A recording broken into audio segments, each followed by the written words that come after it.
ఇంకా 3 రోజులే. ఈ 3 రాసుల వారి దశ తిరగనుంది. వీళ్ళకి డబ్బు దాసోహం. వేద జ్యోతిషం ప్రకారం గ్రహాలు తరచుగా రాసులు మారుతుంటాయి. దీనివల్ల వివిధ రాసులు ప్రత్యక్షంగా లేదా పరోక్షంగా ప్రభావితం అవుతాయి. అయితే సెప్టెంబర్ 2024 18న మధ్యాహ్నం 1:42 గంటలకు శుక్రుడు తులారాశిలో ప్రవేశించనున్నాడు. అదే రాశిలో అక్టోబర్ 13 వరకు ఉంటాడు. శుక్రుణ్ణి సంపద, శ్రేయస్సుకు చిహ్నంగా భావిస్తారు. ఈ గ్రహం సొంత రాశిలో ప్రవేశించడం వల్ల 3 రాశుల వారికి సంపద, శ్రేయస్సు వృద్ధి చెందే అవకాశం ఉంది. వీరి పర్సనల్, ప్రొఫెషనల్ డెవలప్మెంట్ కు కూడా దారులు తెరుచుకుంటాయి. శుక్రుని సంచారంతో లబ్ధి పొందే ఆ 3 రాశులు ఏవో చూద్దాం. ధనుస్సు రాశి.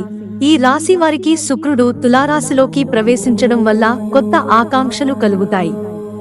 వీరి ఆదాయం పెరగవచ్చు, ఆర్థిక లాభాలు ఆశించవచ్చు. మునుపటి పెట్టుబడులు మంచి ప్రయోజనాలను తెస్తాయి. విదేశాలలో చదువుకునే అవకాశాలు కూడా అందుకుంటారు. ఇప్పటివరకు నెరవేరని మీ అన్ని కోరికలు తెరపైకి వస్తాయి. వాటి విషయంలో పాజిటివ్ మూవ్మెంట్ ఉంటుంది. మొత్తం మీద వీరి ఆర్థిక పరిస్థితి మెరుగుపడుతుంది. సంపదకు సంబంధించిన విషయాలు మరింత అనుకూలంగా మారతాయి. ప్రేమ, ఆప్యాయతతో మీ పర్సనల్ రిలేషన్స్ ప్రయోజనకరంగా ఉంటాయి. మీ కృషి, ప్రయత్నాలను ఉన్నతాధికారులు మెచ్చుకుంటారు. ఈ సమయంలో కెరీర్ గ్రోత్ ను ఎంజాయ్ చేస్తారు. మకర రాశి. మకర రాశి వారికి శుక్రగ్రహ సంచారంతో దశ తిరగనుంది. తులా రాశిలోకి శుక్రుని ప్రవేశంతో వీరి వృత్తి, వ్యాపారాలు ఊహించని విధంగా లబ్ధి పొందుతాయి.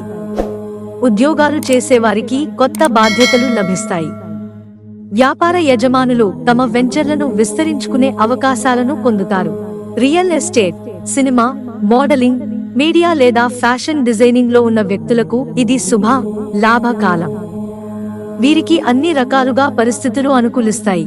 అయితే సమన్వయ లోపం కారణంగా పని విషయంలో మీ సహోద్యోగులు, సహచరులతో కొన్ని విషయాల్లో విభేదాలు ఏర్పడవచ్చు. దీనివల్ల వ్యాపారం, ఉద్యోగం విషయంలో అసంతృప్తిగా ఉంటుంది. అందుకే ఈ పరిస్థితులు ఎదురవ్వకుండా సమస్యలను సామరస్యంగా పరిష్కరించుకోవడం మంచిది. కర్కాటక రాశి. కర్కాటక రాశి వారు కూడా శుక్రగ్రహ సంచారంతో మంచి ఆర్థిక ప్రయోజనాలు పొందుతారు. పెట్టుబడులకు ఇది మంచి కాలం. వీరు ఈ ట్రాన్సిషన్ సమయంలో కొత్త ఇల్లు లేదా కారు కొనుగోలు చేసే అవకాశం ఉంది. అలాగే ఇతర భౌతిక సౌకర్యాలను కూడా ఆస్వాదిస్తూ ఆనందిస్తారు. మీ సహోద్యోగులు, అసోసియేట్స్ మద్దతుతో ప్రొఫెషనల్ గోల్స్, టార్గెట్స్ రీచ్ అవుతారు. అయితే మీరు పాజిటివ్ గా లేకపోతే సహోద్యోగులు మీకు ప్రత్యర్థులుగా మార్చవచ్చు. అందుకే వారితో సఖ్యతగా ఉండాలి. మీ పర్సనల్ రిలేషన్స్ లో సంతృప్తి, సామరస్య వాతావరణం ఉంటుంది. మీ ప్రియమైన వారి కోరికలను నెరవేర్చడానికి డబ్బు ఖర్చు చేస్తారు. మిత్రులారా, ఛానల్ సబ్స్క్రైబ్ చేసుకోవడం మర్చిపోకండి.